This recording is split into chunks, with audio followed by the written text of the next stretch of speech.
With each passing day, friends, new revelations emerge in public domain, exposing the unholy nexus between the ruling Bharatiya Janata Party and the social media giant Facebook.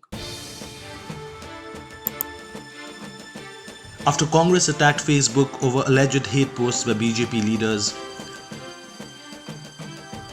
now Union Minister Ravi Shankar Prasad has written to the Facebook CEO. He wrote, and I quote, "I have been informed that in the run-up to the 2019 general elections in India, there was a concerted effort by Facebook India management to not just delete pages or substantially reduce their reach, but also offer no recourse or right of appeal to affected people who are supportive of the right of the center ideology. I am also aware that dozens of emails written to Facebook management received no response. The above documented cases of bias and inaction are seemingly a direct outcome of the dominant political beliefs of individuals in your Facebook India team. As a transnational digital platform, Facebook must not only be fair and neutral, but also visibly seen to be so to users of diverse beliefs and ideologies.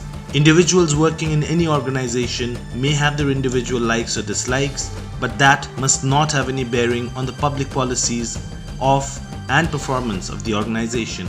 It seems from credible media reports that Facebook India team, right from the India Managing Director to other senior officials, is dominated by people who belong to a particular political belief. People from this political predisposition have been overwhelmingly defeated by the people in successive free and fair elections. It is problematic when Facebook employees are on record abusing the Prime Minister and senior cabinet members of India while still working in Facebook India and managing important positions. It is doubly problematic when bias of individuals becomes an inherent bias of the platform. It is unacceptable when political biases of individuals impinge on the freedom of speech of millions of people. The spate of recent anonymous, source-based reports is nothing but an internal power struggle within your company for an ideological hegemony. No other logic can explain how facts are being spun by the selective leaks from within your company to try to portray an alternate reality. This interference in India's political process through gossip, whispers, and innuendo is condemnable. This collusion of a group of Facebook employees with international media is giving a free run to malevolent vested interests to cast aspersions on the democratic process of our great democracy.